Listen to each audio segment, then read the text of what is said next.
Let's do something a little different to kick off this episode. Imagine this. Someone comes to you with a magic pill, and this magic pill gives you the ability where 3 nights a week you don't have to sleep. No fatigue, no burnout, just pure extra time to work on your business. What would you do with those bonus hours? Would you finally write that sales page? Would you launch that course that you're thinking about? Would you map out your next campaign or write an ad for the next person you want to hire or finally schedule all those social media posts? What would you do? With 20 plus extra hours in your week, what could you accomplish? Probably a whole lot, right? Well, I'm happy to tell you that magic pill already exists. And it's called automation. It's called systems. It's called technology that could be giving you back your time. And you don't even need to think about giving up any of your sleep. Here's the thing, automation isn't easy. It can be a complicated process and it can take a little bit of time to get it right. So whether you are brand new to automation and you're doing a lot of things manually right now, or whether you already have systems in place and some technology, there's always more that you can do with your technology stack. And that's the collection of technologies and tools that you use in your business. Your automation technology will save you time.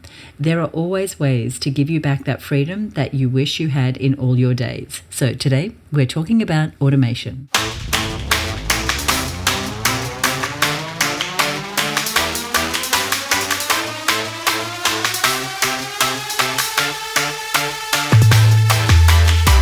Hello, and welcome to this episode of the Her Business Podcast. I'm Susie Daphnis, I'm your host, and I'm the CEO at Her Business. And today we're talking about something that can be a little intimidating if you're not comfortable with technology. We're talking about automation for your business. And this episode kicks off our technology theme month inside of the Her Business Network.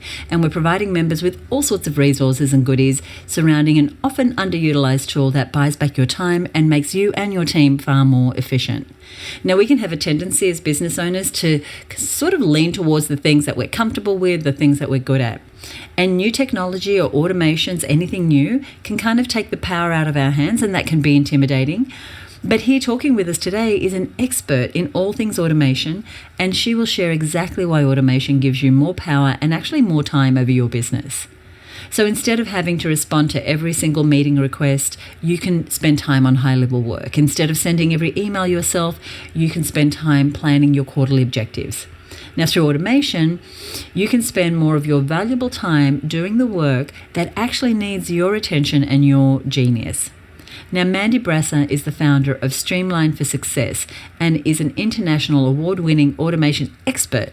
Now, she has over 11 years of specialized experience, and she's on a mission to help small business owners, especially coaches and consultants and those who are creating courses, to simplify their tech, to consolidate their systems, to streamline their customer service experience and their customer experience and their operations. Why? So that they can buy back their time, so that they can reduce the overwhelm and build a business that lets them do what they do best. I'm so excited to have Mandy on the show today. She's working with a number of Her Business members to help them transition to new customer relationship management systems, to introduce automation to their businesses.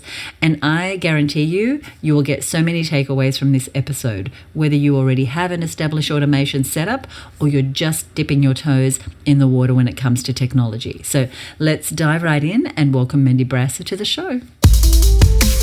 Hey, Mandy, welcome to the show. I'm so delighted to be here. Thank you, Susie. I'm delighted to have you here. And this is a really important conversation for women who are growing a business. And I want to start by asking you, because your tagline is more business, less work, which I love. What does that mean to you personally? And how has automation, which is the topic that we're talking about today, helped you achieve that right in your own business? Yeah, it's something that I probably spent a little bit of time on. I think for all of us that when we start our own business, we think, okay, we're experts in our field. That's all we need to worry about now. That's why we go out on our own and we do it. But there's so much more that we need to do and worry about on the admin, the marketing side, the system side, that, you know, that's not necessarily what people are experts in, but it's something that you've got to do as a business owner. So it's really about focusing on getting that admin repetitive manual work taken care of so that you can focus on more of the stuff that makes the impact and creates more business, whether it's being able to spend more time nurturing strategic partners, leveraging, creating leverage programs, courses, memberships, events, moving from that one to many. So, it's just having some of that stuff that you can get caught up and get too busy doing, getting that taken care of so you can focus on what you love, which I know, you guys are all about that as well, is, do more of what you love, which is great. Mm-hmm. I love what you're saying there, because especially as we're growing our businesses, the tasks don't often get fewer, they get more. And the more that we're doing manually, the more time that we're dedicating to working in the business rather than on the business, which is really where we can make the biggest impact as a business owner. And so there's waste of time and energy and resources when we're doing a whole lot of things manually. And I'd love to know, what are some of the biggest time wasters that you see women face in their businesses that could really be alleviated by automation? Yeah, I mean, the list is huge, Susie. I bet. But there's a few things that I see are common ones. Particularly, we work with a lot of coaches, consultants, and course creators. But one of the ones is around automating appointments. The whole backwards and forwards that somebody experiences around, hey, are you available Tuesday, 2 p.m.? You send an email off. You wait to hear back. They come back. No, I can't do that. Oh, no, sorry. Can you do this time? There's this backwards and forwards exchange happening. And then you finally find a time that works. Okay, the time happens and somebody forgets to show up because you had no reminders or anything like that. And that's where the power of automation can really come into play here, particularly if you're doing free sales calls, discovery calls, client calls, group calls, having that entire process automated so that somebody can go to your booking link. It'll look at your calendar. Are you available? What are the nominated spots that you actually want to do that type of appointment? Somebody can book themselves in. It can be added to their calendar. You can automate confirmation reminders. And then ideally, if you create a really good experience from the time they book to the show up and how you're nurturing them into showing up, then ideally they show up. And you don't have that dead time of the toing and froing. You can talk to people faster, hopefully, and then people will show up because everyone's time is so valuable. Particularly if you're doing consulting work, which I know a number of your listeners are, Susie. So if you have a client book out a time and they don't show up, you're losing money because somebody else could have taken that spot. So that's one in particular. Automating payments online is another one we see a lot. And don't get me wrong, there's times that you might be on a sales call and you want to take the credit card then and there. You want to close the deal then and there. But there's also a huge opportunity, if you're not doing this yet, is to automate that somebody can go and buy from you at 11 o'clock at night because that's the only chance that they've had to look at your offer, and they can not only sign up and take credit card payment and have all of that automated, but they can get an email to confirm what it is that they've purchased and start that onboarding or the experience that you want to create for those people. So there's so many. As I said, I could probably talk a lot about this, Susie, but that's those two areas are huge. And we worked with a client a few years ago. They've got quite a complex booking process. And by just kind of combining those two and automating that process, we're saving 26 hours a week for her business. Which is fantastic. Amazing, right? Because that's game changing for them. They've all of a sudden got somebody in their business that can now go and work on other things that are going to add more value to their business and bottom line. So they're just a couple of examples, but the list is huge. There's a woman that I've been working with in the US. She's kind of a life coach kind of person, and she has no automation. And so we have this email back and forth. Can you do this time? Oh, you do? What about that? It just takes so long. I don't know. She's a little tech phobic, I think. It's probably, and we'll probably talk a little bit about that, about people who are just technology just sort of wigs them out. But being able to make an appointment, know that people are going to get reminders. If one of the things that we do when I have an appointment, if I need to have a little bit of information ahead of time, I can ask someone to respond ahead of time so that I'm ready for that appointment, for example. And then on the purchasing, I know as a business owner, I'm often doing my purchasing, when no one is in their office. It's late at night. It's while I'm watching some TV. And so I need that to be automated and to be able to know that I've got my tracking link, that that the order has been received, et cetera, et cetera. So the fact that you've been able to add back so many hours to this business, that is valuable. That is thousands and thousands of dollars, to them. Yeah. So good. So there are a couple of the time wasters. Say someone is overwhelmed with this idea of automation, especially if they're not really good at tech and they don't know where to begin. What area of business, and it might be what you've just said, but what area of business do you recommend automating first that'll take the greatest load off them as a business owner? Yeah, this is a great question, and there's so many ways I could answer this, Susie. Go for it. First depends on so many factors, but what I want to say initially, particularly because I know a lot of people feel overwhelmed by tech, and that please know you don't have to do everything right away. Like some of our best clients that we've worked with for years, they are still automating parts of their business. There's still opportunity. That's why some of the biggest businesses out there in the world are always looking for ways to boost efficiency. So as much as, okay, yes, you're just starting out, please know that like you might identify a whole heap. It's okay. Park it.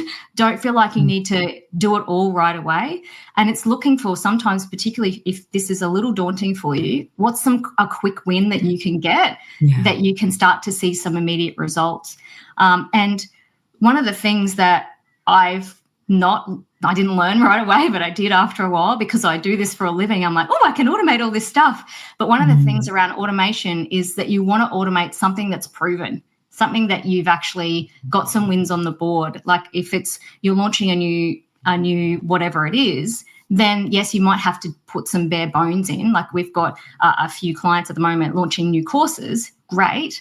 But we want to strip it down to, okay, we've got to make sure that you're going to sell this thing. What's the bare minimum that we would need to do? It's kind of like what we call a lean launch. Okay, what's the bare minimum so that you can set up some automation, get some wins on the board, and you can always come back later and make it better. So don't feel like you have to do it all. But there's a couple of things.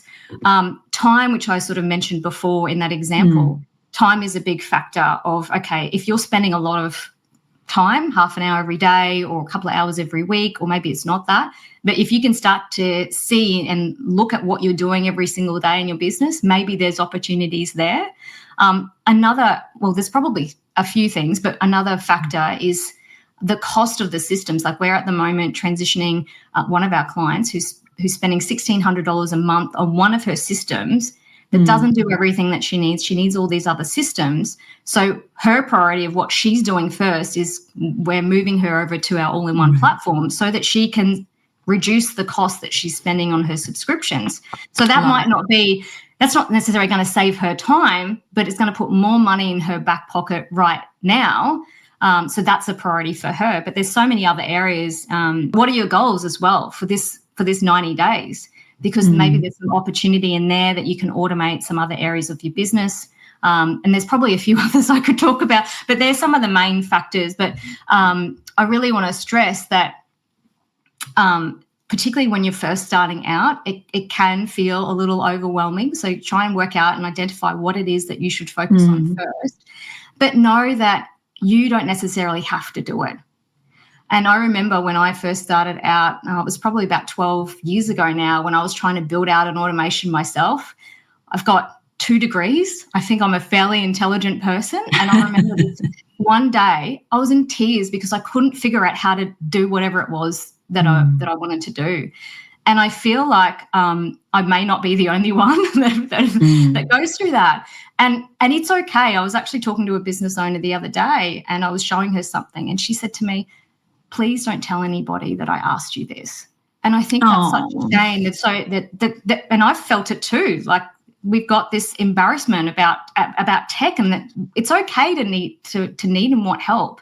And so once you identify what it is that you're going to start with, and if you need some help, reach out. I'm happy to have a chat to you. But it's then, okay, are you going to do it? Is a member of your team going to do it? Or maybe get some help to do it. Because sometimes I feel like it's like when I've just hired somebody to help me with my social media. For years I thought, I'll do it. I'm going to do it. I'll make time to do it. I've never made time to do it. And it's the same for automation. And I feel like this is something that can really impact your business's bottom line. So if you don't spend the time to do it yourself, please look at getting some help to make it happen, because it can really transform your business. Absolutely. It can totally transform your business. And what I found is, because we try and automate as much as we can, partly because we have a number of part-time staff and some crossover roles. And so we can't leave it to things possibly falling to the ground, which they rarely do. We've got a lot automated, but there's always more things that we can automate. And I was listening in on a conversation last week where one of our members is losing a team member, someone who's been in charge of her administration. And what they're finding in the handover is that about half the things that person was doing could be automated. So we're paying someone by the hour to do work, possibly, that could be automated. And so I'm not saying this from a point of view of, we'll pay them less, possibly, but maybe that person could now use their time connecting more with clients, doing more business building work, doing higher level work than the manual things that they were doing because they didn't have automation in place. So all for automation. And to your point, is if this is not your wheelhouse, then get help. You said you're getting help with social media. Absolutely. If automation is not your thing, really the time and money that you're going to spend getting someone to put the systems in process, you're going to save many times over in the bandwidth that you're going to have, the brain space you're going to have, let alone the savings in money. And if you are using multiple platforms and they're all like X dollars, US dollars usually a month, could you, as part of your automation, is actually pulling things together, finding an all-in-one tool that does most things at least to like 90% as well as what you're doing, if not 100%, but that just makes things simpler for you. And as Mandy said, please just reach out to her if you want to have a quick chat about that. One of the things that I have been asked before about automation is, but I don't want my communications to sound robotic or impersonal. I want it to remain human. Now, I think I know the answer for me to this question, but I'd love to know what your take is on that. How do we keep the human in our business while behind the scenes we're automating? Yeah. There's a lot that you can actually do, and you'll probably be surprised. I think unless you're in this space, you probably don't fully see. And I uncover stuff every other day about someone else doing something else. I'm like, that's amazing. And the human element is, of course, when you send an email, you want to address them. Who are they? And not only, of course, that helps you to realize that you know your person, but it helps with deliverability too. But I'm sure you and Michelle have spoken about this before, Susie, So Michelle, for those listening, Michelle is my co-host on the Content Sales podcast, and Michelle and I co-present the Marketing Success Mastermind, of which Mandy is part. Thanks. Yes, that's good to add that context. But I'm sure you guys have spoken about the right message at the right time to the right people. And that is so important. And it's going beyond just sending an email with somebody's name. It's really being able to craft the right messages to that to your audience. And like, if you think about, if you've got a couple of you've got a pet dog, and you've got a vet, and who sends out a nice newsletter, but he's constantly talking to you about cats. And you're like, well, I don't even have a cat. And so the element of, segmentation here is that you've got, okay, yes, people that go to a vet have pets, right? So that's great. But we've got down to that segmentation that these people have a dog. Okay, great. I want to know just about dogs. Yes. So oftentimes I think businesses miss this opportunity that they don't have an email preference center to give people the opportunity to let them know what they're actually interested in and segment, because without it, the option is that, okay, unsubscribe, and then you lose that person. So there's a downside of not having that segmentation, but having the segmentation, then you can really craft those messages. And one of the other things that I see often is that, somebody's already signed up for a program, and you keep sending them emails about signing up for the program. Awkward. Oh my gosh. But there's a few other things. If I've got time, Susie, I'll just mention a couple of, like, birthdays, reaching out birthdays, anniversaries. Right. We've worked with a personal trainer before, and they wanted to celebrate when somebody came to the gym 50 times, or other milestones. Love it. Yeah. So there's all these little things that you can add along the way, and just make it more personable. I know for one of my highest performing, engaged email that I ever sent was I was just really vulnerable. I don't know what was going on at the time. I can't remember. But you can still show yourself as a human in automation. And I feel like that's something that that people shouldn't shy away from. People, at the end of the day, it's a human-to-human interaction that we're having, even if it might be automated and you wrote it 6 months ago or 2 years ago. That's absolutely still valuable to share yourself and make sure the tone of the emails is representing your voice as well.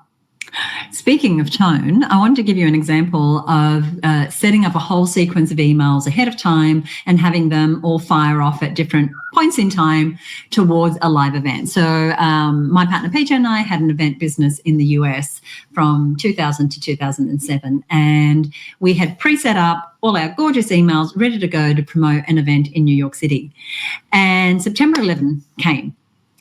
And that day and the next day, we had scheduled emails to go to our audience in New York about an event we were doing there with one of our authors. Now, we didn't think, in all that chaos going on, we didn't think about the fact that these emails were going to be totally inappropriate to people living in a city and people living in a country where one of the worst acts of terrorism ever had happened.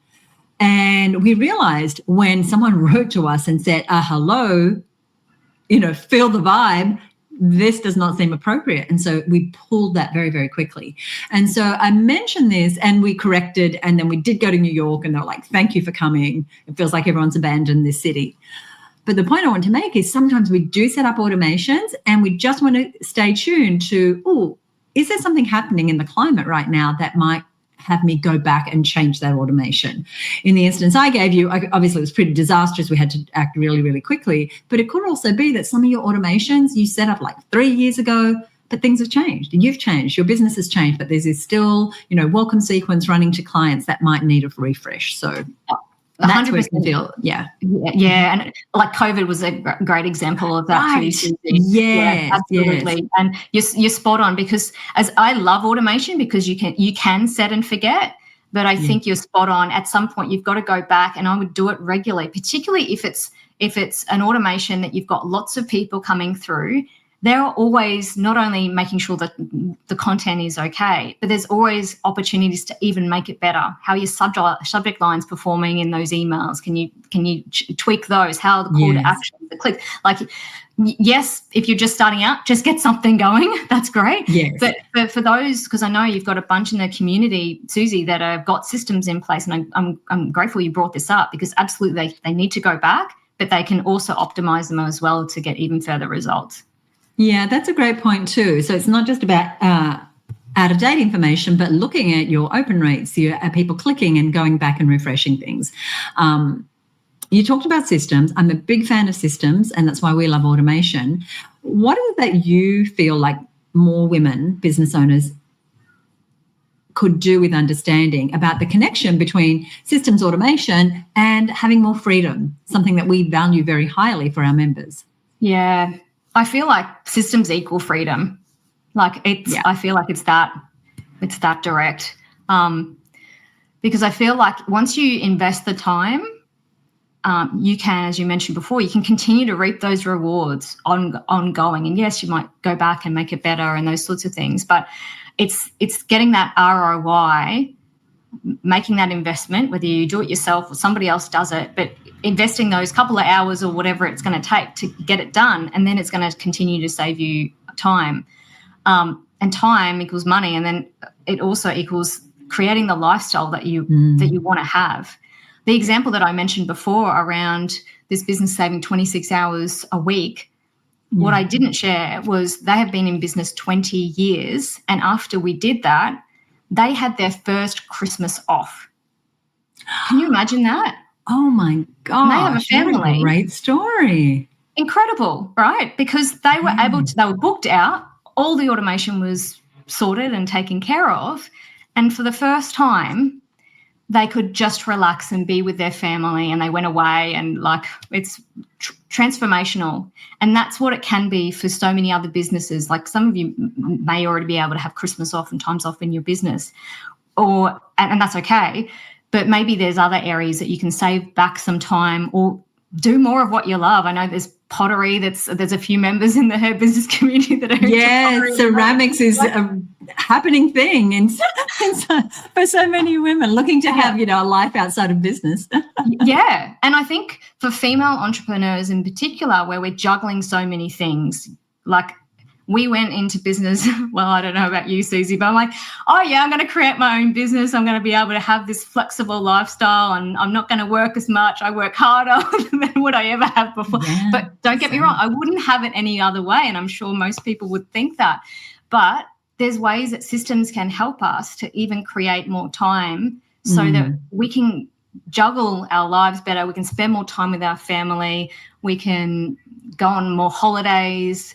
We can go and pick up that hobby that you've put to the side for so many years or whatever it looks like. Yeah. And I think that's where we align so much, Susie, on our messaging, because I feel like, we're about our clients doing more of what they love and having all of this stuff taken care of, because it really can transform not only their business but their lives, and that's what's the most important. Yeah, they're buying back time with family to catch up with those friends that they keep, putting off catching up with because they don't have time, or watching that latest Netflix series because, they're replying to emails manually or going back and forth trying to find that appointment time.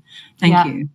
Now, one of your specialties is working with course creators, and we have a number of women in the Her Business community who are looking to go from working one-to-one to one-to-many, and one of the vehicles they want to use is a course.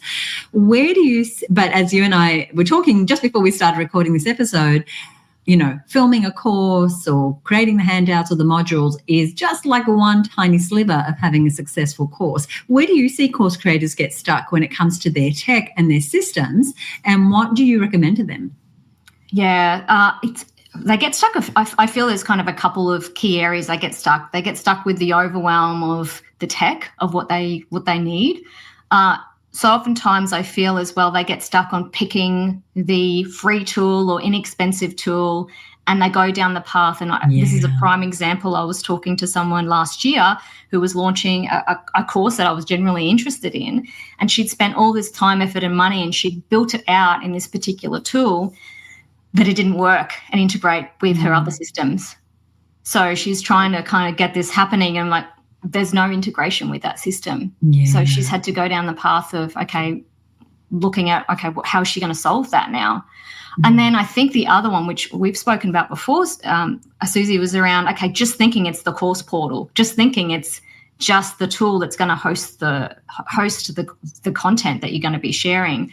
And actually there's 6 key functions that we need surrounding the course portal, including, the course portal. And you need to, if you're going to sell a course, you need a sales page, so a place that has the offer information on it. You need an order form to automate that somebody can give you their credit card when they're watching TV at night, as you described, Susie. We want to have a shop that's open 24/7 for those people. Mm-hmm. Great. We need a CRM, a customer relationship management system, so that when people buy, there's a contact record for them, and it has all the details and information about that person, and that's where you can kind of give them access, which happens in the automation component. So once an order comes in, we can grant them access to that specific course, which is, of course, gated content, send them an email with their login details. So you need the email functionality as well. And then finally, it's the course portal. It's actually kind of the last step in this, but so oftentimes people just think about the course portal, but there's all these other elements that are just as important to think about. So we recommend, I'll be honest, there's no one size fits all. We've helped so many clients on so many different platforms. I think there's been about 8 different portal sort of tools that we've worked with. So it really does depend on what you need specifically, your current tech stack and a few other factors. But there's sort of 2 main approaches to it. You can go a more simple approach and look at an all-in-one solution that does it all. And we've got one of those where we're migrating people over from more expensive tech stacks with multiple US dollar-based subscriptions to consolidate that into the one.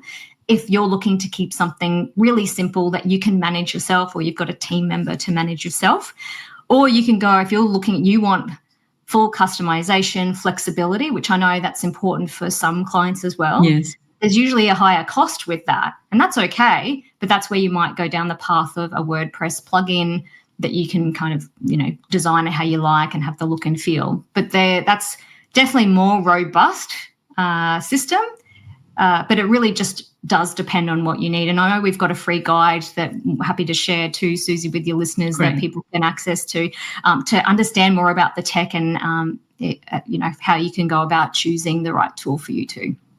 We'd love that. Thank you. We will put a link to that in the show notes, and I'll tell you where to find that a little later in today's episode. I know that, and I see this a lot, is that we'll start with one tool. We might do a course on doing courses, or, we get the idea of doing a course and suddenly we've bought these 5 different subscriptions, and it's just like this really badly crafted house where you build a room and then you tack on another room and you put on a laundry and then there's, something in the back of the house, versus designing from scratch, right, which will always give us a more beautiful creation. And so if you've got this hodgepodge of different technologies that may or may not conflict with each other, but that may all be costing you a whole lot of money, plus, the way they're not integrated, or the way that one works doesn't work the same as another, or the interface is different, and that could cause a whole lot of wasted time with team, then you might want to think about an all-in-one. We still have, I'm not going to call it a hodgepodge because it's very streamlined. We use a few different tools, but we have always wished for if there was one thing that we could do most things in, how much time that would take. And so Mandy has a lot of experience in this area. So especially if you're looking to create an online portal, an online course, an online hub of sorts, and you want to build that in with your automation, then definitely check out the resource that we're going to be posting, and also get in touch with Mandy. There's a couple of questions I want to ask you. One is there anything that you see that business owners have a really hard time giving up doing manually and automating that might be costing them time and energy, but somehow they're stuck on doing it themselves? Yeah. I know we've talked about the tech overwhelm, but I feel like there's also another, not an issue, but there's also a consideration here around losing control. Because if I'm doing it myself, I know exactly what's happening. And I know that the clients have a great experience because I'm delivering it. And that's okay. It just it's going to make it hard to scale. So, it's just really looking at, okay, what can we really do and let go of, that we can still create that experience. And like we were talking about, how can we humanize the experience and still set up that automation so that it happens on autopilot? I know for us, around that control part, we're mindful of that for our clients too, that it's about identifying the problem, building out a solution. But whenever we build something for a client, we do a handover. They understand how it works.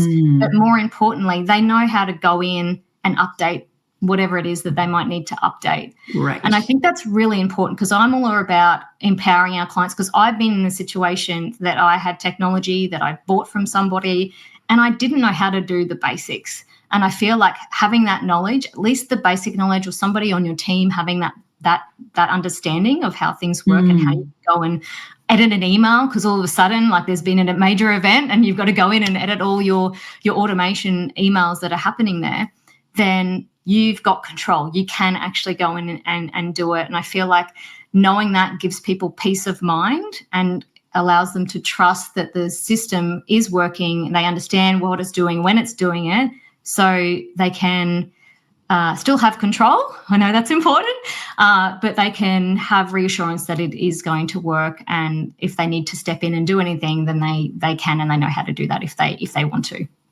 So good. I love that philosophy. It's like, yes, we want more clients. We want to keep working with clients, but we also want them to feel like they're being empowered. Now, because you're a part of her business, that our tagline is do what you love every day. And our mission is to have women create businesses where they are loving their business, but also loving their bank account. So they're doing what they love every day, but they're also being rewarded for it in every way, not just financially. What does a day in your life, Mandy, look like when you are in your business and you are doing what you love? It's such a great question. It's pretty close to right now. I absolutely love what I get to do every single day. So it's spending time with my family. I've got a daughter, and spending quality time with her. If anything, I probably work a little bit too much at the moment as we're kind of migrating our own system and setting up some more of our own automations. But, I love the consulting work that we do. I love problem solving. I'm one of those geeks that give me a problem. You've got a process that's really complex. I want to help you figure out how we're going to automate it. Like I'll do. Yes, that's exciting to me. What I'm really enjoying at the moment, we've got a number of our users migrating over to our solution that I'm creating resources to help them. And I love that. It's a leverage way of packaging my, 11, 12 plus years, whatever it is, of process design, system experience, what's working for clients. And I love packaging that up in a way that our clients can use when it's convenient for them, when they need it, and in a way that's they can easily consume too. That's probably it. We're in the middle of creating a course at the moment, so I'm busy in that space. And the hobby, I'm not a pottery chick like some others in her business, which I wish I was. I took up my girlfriends and I. We do kind of random activities every now and then. We did some ceramic painting. I've got a bowl up there that I want to get back to at some point. But beach volleyball is my thing. I'm a bit short. But I hurt my ankle not long ago, but I'm getting a little bit back into it now. And that's kind of my nothing else kind of exists when I'm in that space. And that's my Zen space. As much as I'm active at the time, that's what I love to do. I love that. Beach volleyball. Oh my gosh, you must be super fit. And you'd have to be paying attention, otherwise you're going to get knocked in the head. You can't be thinking about your clients at that point. So no, I'm not super fit, Susie. I want to get back there. I need to play more than what I currently play. But I love it. And I think that's the case. And I love the philosophy of her business. I really do align with what you're creating here, Susie. And I think it's so important, and it's not just in your business, but it's outside of your business. And I think now my daughter's a little bit older and I can have a bit more time that I can do some things for me, and spending time with my girlfriends, of course, too, my family. That's what this is all about, right? So good. Hey, thank you so much, not only for being here with me today on the Her Business podcast, but also for the support that you're giving. I know a number of members inside of the Her Business community to really get their time back, to automate, to put in place systems and procedures that allow them to step right into their CEO role. So thank you so much for joining me. Oh, my pleasure. Thanks, Susie. Thank you. So good. Now, I want to touch on a piece that Mandy said during our chat, and that was about how many business owners steer clear of technology that could give them back time, hours and hours, because they have an underlying fear of losing control. Now, this is so spot on with my own experience and the experience that I've witnessed amongst business owners. It's difficult to give over any part of our business. Now, if you're a micropreneur or an entrepreneur, you've had that experience of hiring your first team member. It can be such a terrifying and vulnerable thing to do. But in the end, that staff member gives you back so much of your time. That's the idea anyway, right? It's the same with automation. There's so much potential out there that could free up your time, and you don't have to go all in immediately if it feels like too much. When you first looked at onboarding a team member, you didn't go out and hire a team of 20. You probably started with 1 or maybe 2. And so think about it that way when it comes to your tech and your automation. Ease it into the area that you identify that you need the most help in, and then move on from there. You can do it slowly. But without automation, I know we would never be able to operate at the level that we do. And if you feel embarrassed or ashamed about not knowing about this stuff, just know that so many other small business owners feel the same way. It's okay to start talking about it and asking for help from those who know. Now, one of the resources for you, of course, is to schedule a chat with the lovely Mandy. And she has so much experience in this field, and she's worked with a number of Her Business members to help them with their automation and their technology. And if you're interested in creating an online course, but you have no idea where to start, this is something Mandy works with clients around all the time. So be sure to download the free guide that Mandy has supplied us. It's called Your Online Course Tech Simplified. And Mandy has also sent us links to other helpful resources like her automation cheat sheet, her automation ROI return on investment calculator, and her high-level demo for course creators. So much good stuff, and you can grab all those resources over on our show notes page, and you'll find that at www.herbusiness.com/307. So that's herbusiness.com/307. And of course, if you'd like to join Mandy and other women business owners inside of our wonderful Her Business community, you can join the waitlist for membership by heading over to herbusinessnetwork.com. Now, one of our members, the lovely Esther Espinosa of Five Sisters Ministry, left us a wonderful review. Now, let me tell you about her business. It's very interesting, and it's specifically for people of faith. So she created Christian resources for kids and teen girls so that they can understand the Bible and they can grow closer to God and connect with Him on a personal level. And she said, brilliant podcast. She's given us 5 stars, full of actionable advice. She said, I absolutely love this podcast. I've been listening for a few years and I always get so much value from it. It's packed with useful insights and I find it incredibly helpful for actually implementing what I'm learning. I like to listen at my desk so I can jot down notes as I go, and it's made such a difference in how I apply new ideas. The episodes are well structured, easy to follow, and full of practical advice. Highly recommended for anyone looking to take action. Esther, thank you so much, and we love having you in the community. Now, if you enjoyed this episode with Mandy or any episode of the show, we would love it if you would leave us a rating or review just like Esther did, or shoot me a message personally at podcast@herbusiness.com if you don't want to publish it publicly and let me know that you enjoyed it, or you can DM me on Instagram and you will find us at Her Business on Instagram. And be sure to follow us there because we're posting great business tips all the time. As I mentioned, over at herbusiness.com/307, you will find a summary of today's episode, links to other resources we've discussed, and links to today's fabulous guest, Mandy Brasser of Streamline for Success. If you are brand new to the show, thank you so much for listening. Go ahead and hit follow or subscribe wherever you're listening, and catch us in the next episode for more inspiring stories and lessons from successful female entrepreneurs. I'll see you next week right here on the Her Business podcast. Bye for now.